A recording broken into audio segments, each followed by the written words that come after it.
Today's video is sponsored by Squarespace. I've bought a few books over the last couple of months. I actually think I have two that are currently on their way as well. It's beginning to become a bit of a problem. But I honestly look at buying these books as an investment, the same way I would if I were buying a camera or a lens or any other kind of equipment. I look at those as investments, and I feel the same way about photo books. I think these are just as important, if not more important, than investing in a bunch of different gears. So that's kind of what I want to talk about today, just how important studying photo books are and how helpful it can be, and also just flip through some of my latest book pickups and share that with you guys. So let's just get started. First and foremost, Walking Svalbard by Willem Verbeeck. Very good friend of mine, friend of the channel. I'm sure you guys know Willem.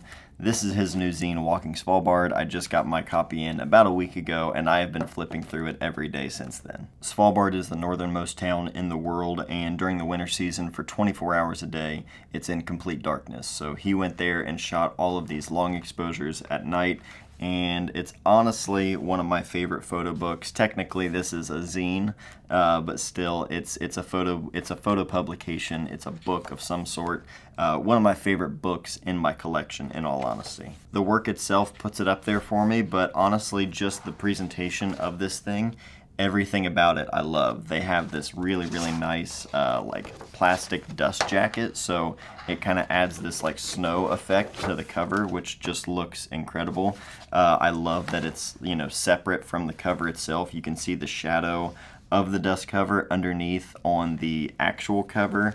Little touches like that, it's just super nice. And it's also just the perfect size as well. Sometimes if you get a photo book that's really big, the print quality is great and nice and big, but it's not as practical. I can put this in a backpack and take it with me and share it with somebody, and that's part of the experience of photo books that I really appreciate. If I'm more likely to bring it somewhere and get together with friends and bring a few photo books that I've recently picked up, I'm not gonna bring a book that is gonna take up, you know, the whole passenger seat of my truck. The print quality, the binding, the photos themselves, I absolutely love this thing. I'm not going to talk about it too much because there are whole videos from Willem himself that you can watch, so definitely check those out. But Walking Svalbard, I'm absolutely in love with this one.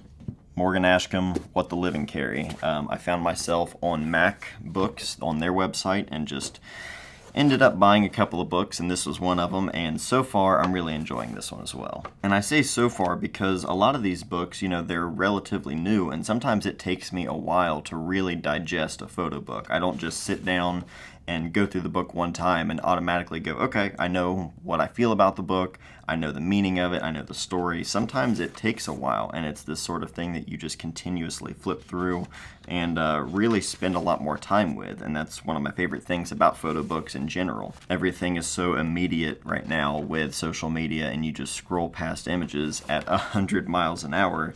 Sitting down with a photo book, you can really take your time, and I mean, I'm flipping through the book quickly now for the sake of doing this video, but normally I'll sit here and just stare at a photo for a while, and then I'll turn to the next page and stare at that one, and I'll kind of go back and forth and look for the connections and look for the sequencing and try to study things, so that way when I go to lay out a book or a zine or any kind of publication, I have a little bit more insight into it, and, you know, studying what other people do, what I think works, what doesn't, and so much of it is subjective anyway, but it's fun to just get lost in these. And I love stuff like this, where throughout the book you have these little letters that are written to the photographer, and you can kind of piece together some of the story with the photos as well as these little bits of information, and they're just kind of sporadic throughout the book.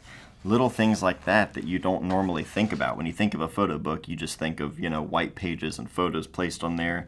I love seeing books that are a little bit more out of the ordinary and a little bit more creative, and I don't know if you could consider that like mixed media, but there's just more to it, and it's presented in a different way other than just text right here and a photo right here, you know. Any way that you can kind of differentiate yourself and try something different, I appreciate that. Again, a similar kind of thing where I'm looking at photos and the sequencing and how they relate to one another. You have this photo of this old guy here sitting on the steps with what looks like a bottle of champagne. Maybe it's Martinelli's, but I think it's champagne. And then you turn to the next page and a very similar pose of this young kid sitting here on some kind of ledge, and he has a little, styrofoam cup there, and he's kind of sitting in the same way. And you look at the two and they mirror each other so well, with the drink sitting there in a similar kind of pose. And little things like that, even if it's just more of like a physical thing in the image and not necessarily the meaning behind each one, drawing those comparisons and drawing the similarities, those are simple things that you can do within a book that if they were just two random photos on Instagram not connected in any way, you wouldn't really be able to draw that similarity. But this forces you to look at it a little bit differently. And again, with a book like this, I'm sitting there taking my time, looking at every single photo and going back and forth. And you can see the size of some of these books. I mean, they're not small books. You're not going to go through it in 10 minutes. And that's where it really benefits you from actually carving out time just to study and not just in passing flip through it really quick and assume that you got out of it what you could really get out of it. There's an experience aspect to photo books that I really think a lot of people miss because they're just looking at the photos one by one. Okay, well, I don't like that photo. That one's okay. They're too quick. It's not, you're not sinking your teeth into anything, and you're just kind of flipping through it too quickly. And that's another thing I would encourage people to do with photo books, is really let yourself sink your teeth into it and actually understand it and experience it. Carnival by Mark Steinmetz. This is another one that I recently picked up, and I am a big fan. I've wanted to shoot a series around the Ross County Fair. I shot some photos last year. You might have seen some in the Best of 2019 video that I did, where I shared 10 of my favorite film photos. I shot those at the county fair. Seeing this book, it really makes me want to do a whole series there, and I know obviously it's been done before, but letting yourself just explore your own perspective, even if it's similar to someone else's idea. You have your own perspective, I have my own perspective. Everybody should be able to use that and, explore something that they want to explore and not necessarily worry about comparing it to someone else's work or anything like that. Sometimes, at least for me, I get into my own head where I tell myself, oh, this book has been done and this book has been done and oh, they've done a project really similar to that. Let yourself do it. Let yourself make whatever kind of photos, whatever kind of project or book or zine. Let yourself do that, because again, you have a perspective that nobody else has, whether it be a similar project or not. You have to trust your gut and go for something that you actually have some kind of input with. I had a really good conversation about that last night with one of my best friends, Kevin O'Mara. We were talking about photo books, and that's just Kevin's whole world, and world of experience is within photo books and printing and projects. So I always go to Kevin whenever I need to kind of talk about stuff like that and kind of flesh out some ideas. And it was very encouraging to hear from him talking about that and just encouraging people to just make whatever kind of book they want to make and make it however they want to make it. And I feel like that's kind of one thing that I've really been looking at more than anything lately, is not boxing myself in and not telling myself that I have to do things a certain way when it comes to photo books or releasing books or prints even. I should be able to just do it however I want to and whatever feels right to me.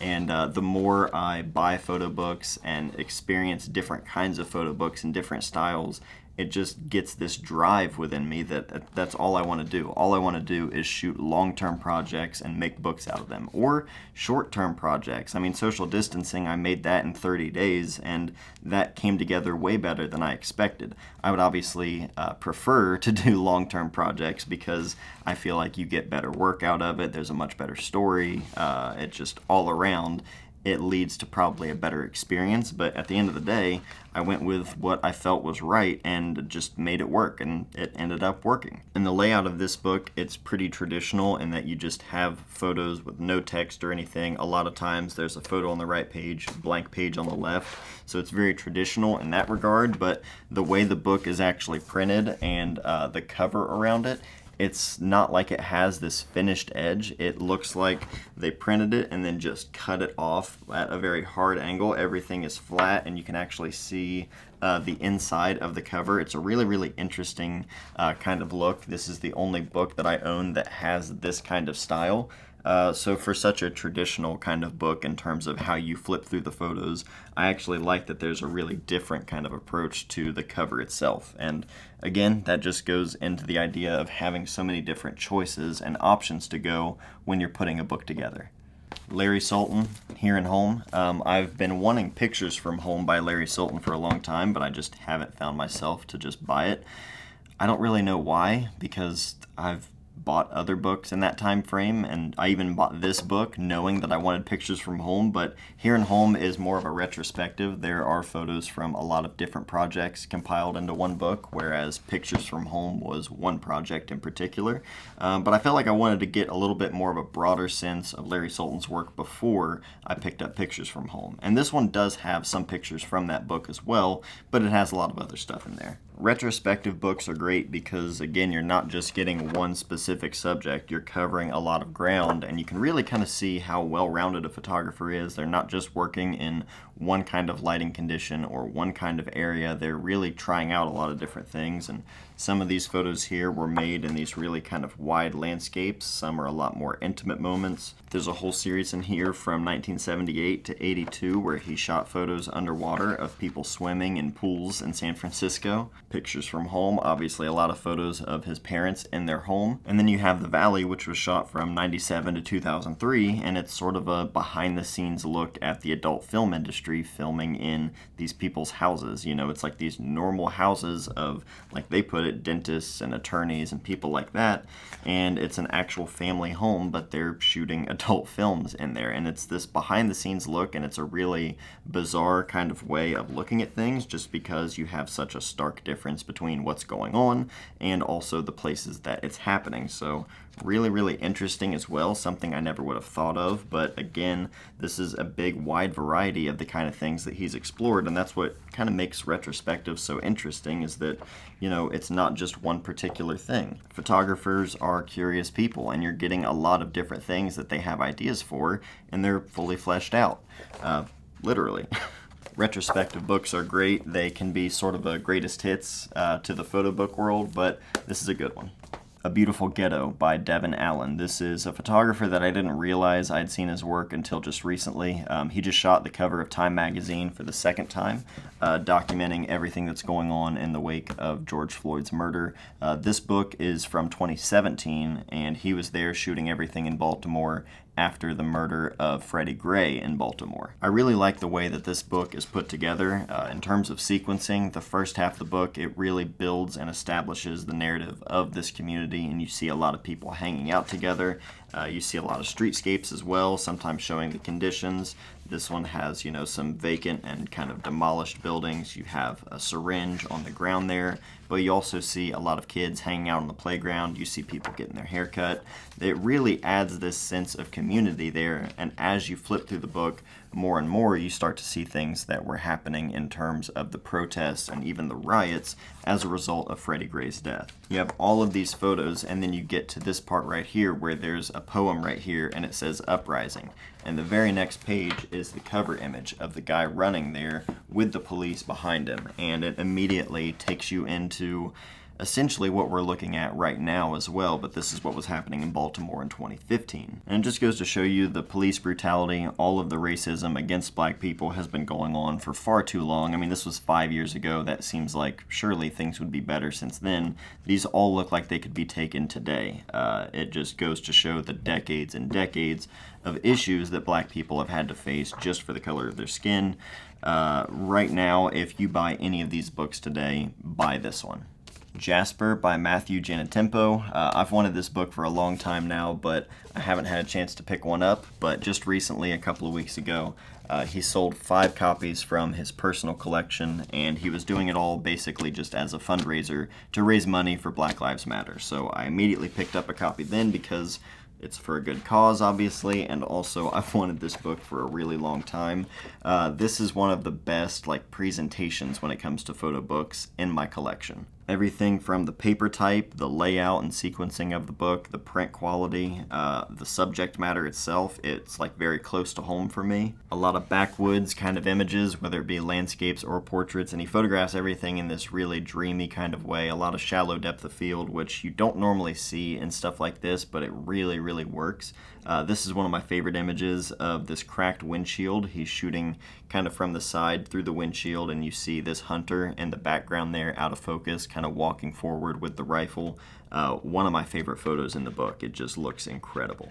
Building this sense of atmosphere is not easy, and that's one of my favorite things about this book is you really feel like you know these people, you know this area, and you're actually there as you're flipping through the book. And I think that comes down to the size of the book as well and the print quality. Again, the presentation goes such a long way, and that definitely stands out to me now probably more than ever. And I don't just mean in terms of like the quality itself, and it has to be the absolute highest quality. I've gotten a really good sense of presentation in zines as well, things that cost me $10 that were printed, you know, really affordably, but the way they're laid out, the options that they use in terms of the paper type and the size and the layout of the images on the pages, there's so many different things you can do to kind of add to that. So it doesn't just mean that you have to have the most expensive thing to leave a good impression. This book, though, it does honestly like everything perfectly. And that idea of getting lost is another thing that really stands out to me about photo books, because I'm not distracted by anything else. I don't have notifications popping up that I have to kind of get out of the way, and I'm not scrolling through things. Everything is very intentional, and I can just sit here and stare and stare and stare, and whether it be just to appreciate the photos or to kind of analyze them for myself. One of my favorite things I like to do is like look at a photo and think, okay, what time of day did they shoot this photo? Would it work better if they shot it at a different time of day? What focal length are they using? What kind of composition are they making with that focal length? And like really trying to pick apart and analyze all of the decisions that the photographer made, not to replicate that same kind of thing and basically find a formula that works and then just go shoot with that, but just think about, okay, that's what they shot with and that's the time of day they shot. Why did they do that? What was their choice? Was it their choice at all? Was it just the only time they were able to make the photo? Things like that, you know, asking a lot of questions as you go through a photo book. That really helps me understand a photo book, appreciate a photo book, and also kind of give me more insight when I'm actually out there shooting. When it comes to presentation, I don't know if any book does it better than Jasper. Whispering Pines by Bernie Imes. This is a photographer that I was never familiar with. My good friend Forrest Mankins, actually. He was like, if you don't have Whispering Pines, you need to buy a copy right now because it is right up your alley, and he is not wrong. These are all photos made at this old roadhouse, and they are some of the most interesting and curious photos that I've ever seen. Whether it be portraits or snapshots of certain moments, or these really interesting photos of cigar boxes with like different items kind of grouped together in the cigar boxes.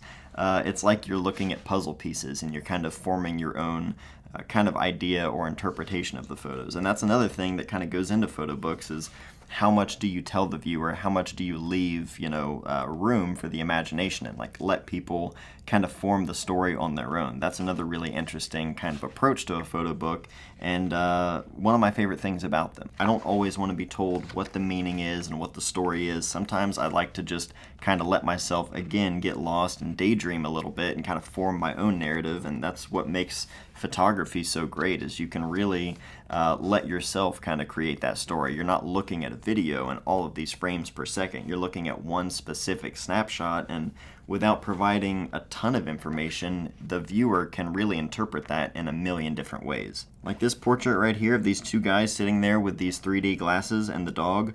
I have no idea what's going on. I don't know why they have the 3D glasses on there, but I love that it's just very odd and out of the ordinary. Some of the most random and weird photos often end up being my favorites. But there's a good mix of color, black and white, really, really good light in this photo book as well. Whispering Pines by Bernie Imes is awesome.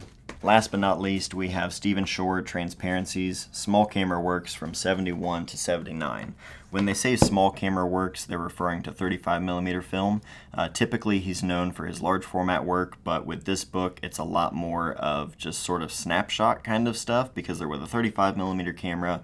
Oftentimes, just from the subject matter, it looks like it's something that he just kind of came across and took a quick photo.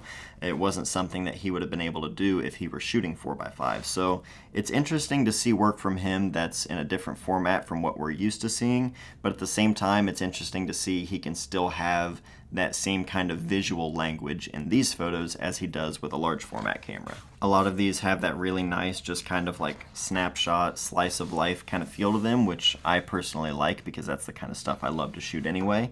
And again, that's what 35mm is so great for. I also like seeing books like this where it wasn't necessarily a project in mind, it was more of just photos taken over a period of time and then they just kind of come together to make something in the end. I've got actually 2 different things that I'm currently putting together that are kind of all centered around that idea. They weren't photos that I was shooting for a project, but after years of shooting them, they just kind of naturally made something, and now I want to publish them. So it's interesting to see something like this over an 8-year period, how many photos really work well together, and again, really establishing that kind of visual language and signature from a photographer. Well, that is going to do it for all of the books that we have here today. As you can tell, like I said, I've been buying books like crazy, but I've been really enjoying it, and I've just been taking my time with them. So I haven't studied all of these books a ton. They're just books that I've been going through over and over lately. I'm always taking books home and reading some there, reading some here in the office, just trying to digest as much of these as I can, as opposed to just Instagram or YouTube or Twitter or anything else. So if you are not into photo books, I honestly think you are missing out. If you're interested in any of these books, I'm going to put links to everything in the description down below so you can check that out. And before we wrap up, I also want to take a second to pay some bills and pay for some photo books and thank our sponsor today, which is Squarespace. You guys have heard me talk about Squarespace for years. They are the best all-in-one platform to building a great-looking website, and everything is super easy to use and customize, so you can really kind of make any template your own. It's a great place to show off your work and let people reach out, but it's also a great place to have your own online store as well, whether it be merch or prints or photo books as well. If you have your own book or print that you'd like to sell, you can do that with their commerce option that's built right in. It's super easy to use to keep track of everything. You can set all of your different parameters for, you know, your stock and your size options and anything that you really need to run an online store. Squarespace has that covered. And of course, if you need help with anything at all, they have 24/7 award-winning customer service to help you out. So if you want to try Squarespace out, you can do so entirely free at squarespace.com, but if you're ready to get signed up, I can save you 10% off your first purchase of a website or domain by going to squarespace.com/MattDay. If you made it this far, I appreciate you sticking with me. I hope you guys enjoyed this quick look at some of these books, as well as my thoughts on photo books, again, and why I think every photographer should be picking up photo books. Even if you're not buying them for a collection, go to your local library, see what they have as well. There are so many different ways to find photo books, both affordable and expensive, of course, but you don't have to start with the most expensive things. Just try photo books out. If you have a friend who has a collection, ask if you can borrow some books as well. I loan books of mine to friends all of the time because I think it's really worth it for people to sit down and study with them. So let me know what you guys think of this video. Again, if you stuck with me this long, I hope you enjoyed it. So let me know what you think in the comments down below. Go ahead and give the video a like and subscribe if you're new. We have new videos every Monday at 8 a.m. Eastern Standard Time. But that is it for today. So thank you guys for everything. Thank you for watching, and I'll see you guys next time. I need a drink of water. My throat is dry, or coffee. That's fine.